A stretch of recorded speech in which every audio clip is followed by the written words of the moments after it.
तो hello what's up guys, मैं अजय आपका दोस्त। आज आपके एग्ज़ाम पॉइंट ऑफ व्यू को ध्यान में रखते हुए मैंने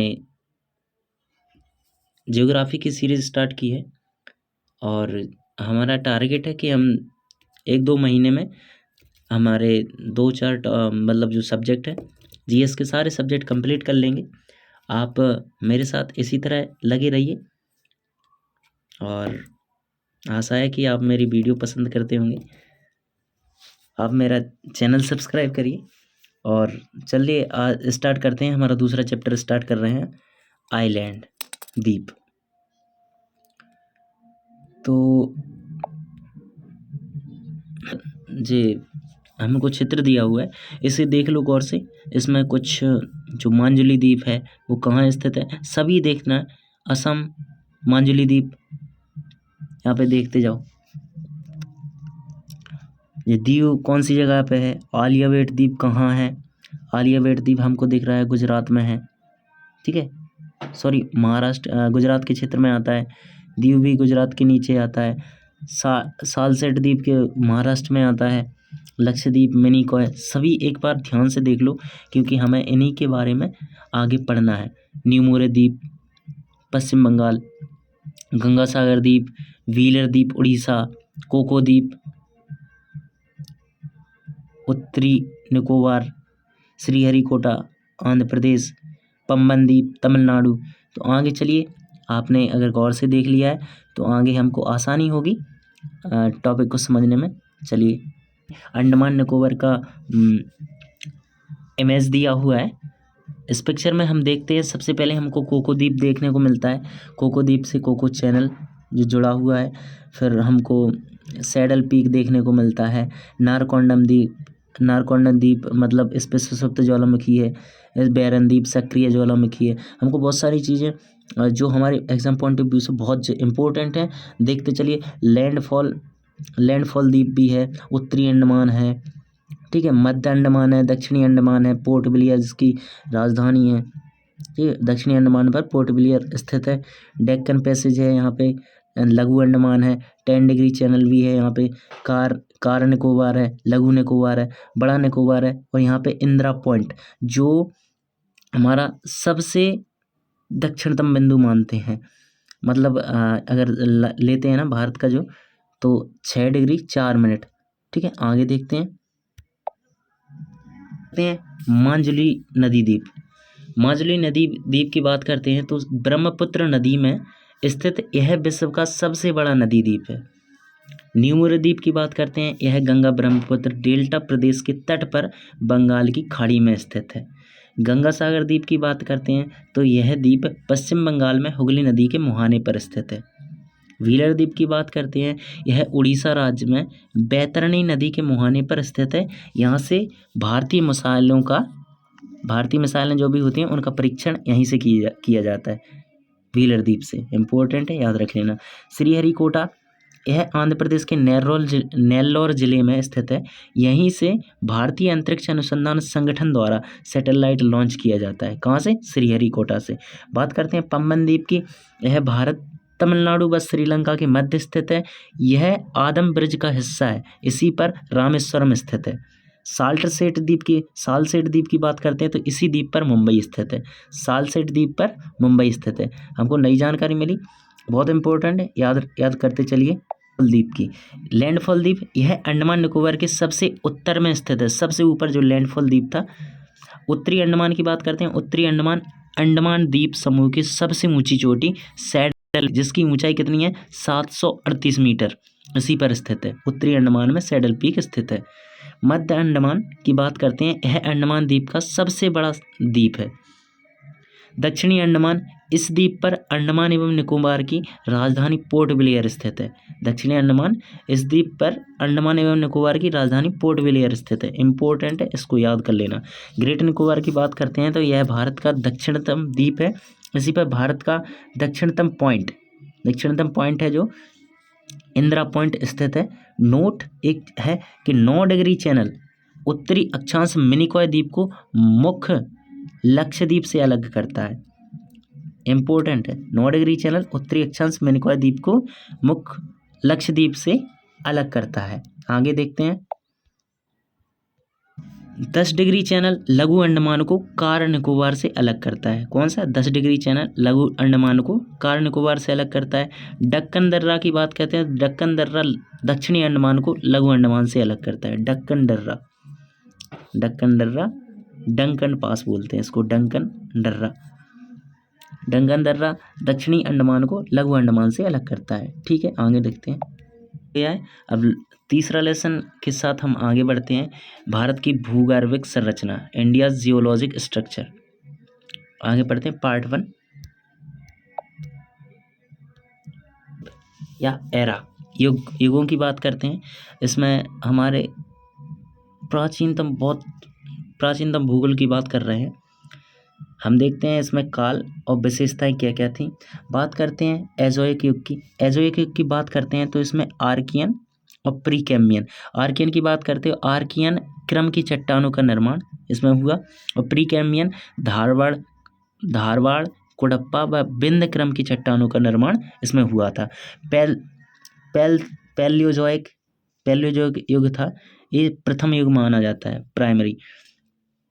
इसमें कैम्ब्रियन, ऑर्डोविशियन, सिल्यूरियन, डेरोनियन, कार्बोनिफेरस और पार्मेनियन। ठीक है, कौन कौन से काल हुए इसमें? इसमें लगभग 6 काल हुए हैं। कैम्ब्रियन, ऑर्डोविशियन, सिल्यूरियन, डेरोनियन, कार्बोनिफेरस और पार्मेनियन। ठीक है, आगे देखते हैं मेसोजोइक युग, जो द्वितीय युग। मेसोजोइक युग इसको सेकेंडरी बोलते हैं, द्वितीय era.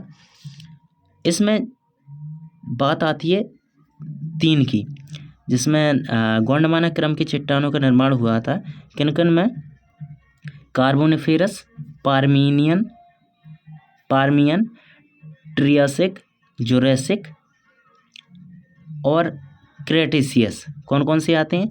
Carboniferous, Permian, Triassic, Jurassic, Cretaceous में दक्कन ट्रैप का निर्माण हुआ था। याद रख लेना। मतलब एग्जाम पॉइंट ऑफ व्यू से इतने भी ज़्यादा इंपॉर्टेंट नहीं है, पर थोड़ा बस इतना याद करना कि कौन कौन से युग में गोंडवाना क्रम की चट्टानों का निर्माण हुआ, दक्कन ट्रैप का निर्माण हुआ, तो बस यही इंपॉर्टेंट है। अब बात करें सेनोजोइक, जो तृतीय युग है, टर्शियरी युग, इयोसीन। इसमें कौन कौन से पीरियड हुए? इयोसीन, ओलिगोसन में महान हिमालय का निर्माण हुआ, याद रख लेना। सेनोजोइक की बात कर रहे हैं, टर्शियरी युग, तृतीय युग, तो ओलिगोसन में महान हिमालय का निर्माण हुआ, मायोसीन में मध्य हिमालय का निर्माण हुआ, प्लायोसीन में शिवालिक का निर्माण हुआ। बात करते हैं नियोजोइक की बात करते हैं तो ये चतुर्थ क्वार्टरनरी था। चतुर्थ युग में बात करते हैं प्लीस्टोसीन और होलोसीन। इनमें कुछ याद नहीं करना, ठीक है। आगे पढ़ते हैं। चट्टानों के वर्गीकरण की बात, भारतीय चट्टानों के वर्गीकरण की बात करते हैं तो इसमें देख लेते हैं।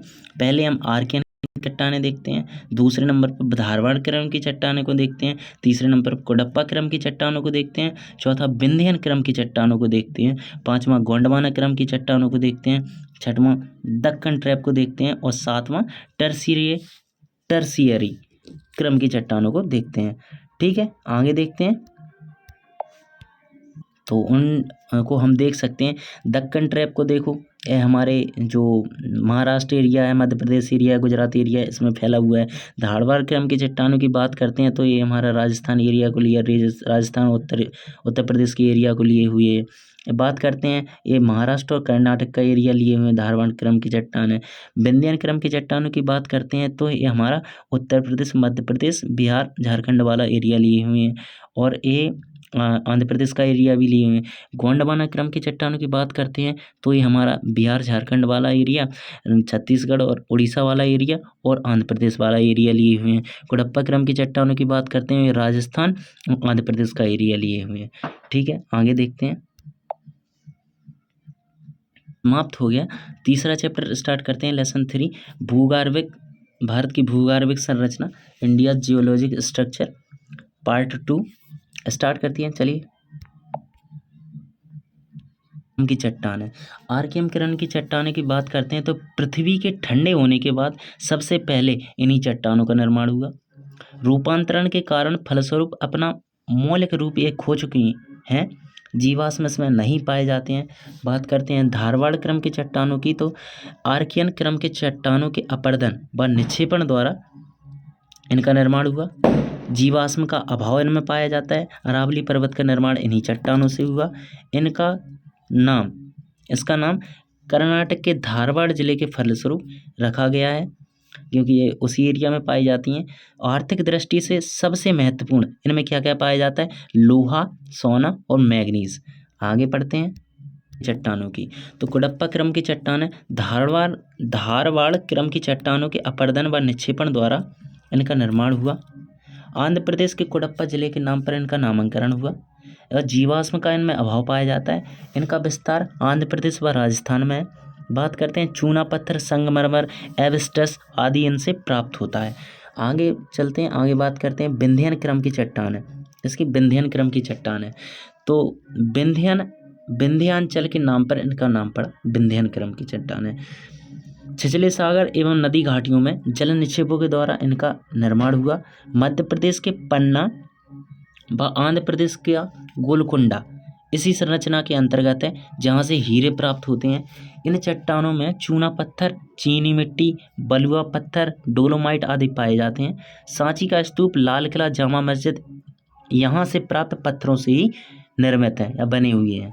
ठीक है, आगे देखते हैं क्रम की चट्टानों की तो गोंडवाना क्रम की चट्टानों की बात करते हैं तो उत्पत्ति इनकी मध्य प्रदेश के गोंड क्षेत्र से मानी जाती है।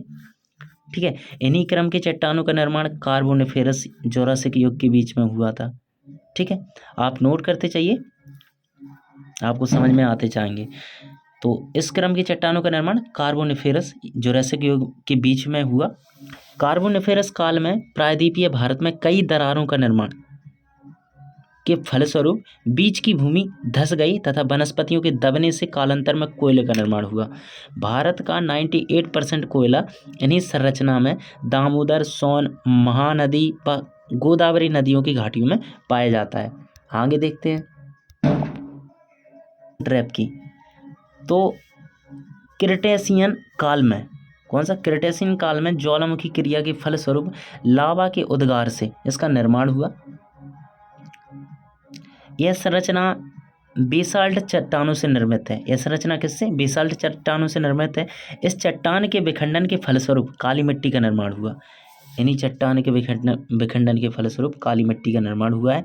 बात करते हैं टर्शीय क्रम की चट्टानों की तो हिमालय पर्वत श्रृंखला का निर्माण इसी में हुआ। इसमें देखते हैं महान हिमालय जो ओलिगोसन काल में हुआ था, इसका निर्माण। लघु हिमालय का मायोसिन काल में हुआ था। शिवालिक हिमालय का प्लायोसिन काल में हुआ था। ये इंपॉर्टेंट है, आप नोट कर लेना। फिर समाप्त करते हैं अपनी वीडियो को और आगे एक नया टॉपिक लेकर आएंगे। अगर आपको इसी तरह से मेरी वीडियो चाहते हैं तो आप मेरा चैनल सब्सक्राइब कर लीजिए, लाइक शेयर कमेंट करना ना भूलें। थैंक यू, आपको पसंद आएगी ज़रूर ये वीडियो।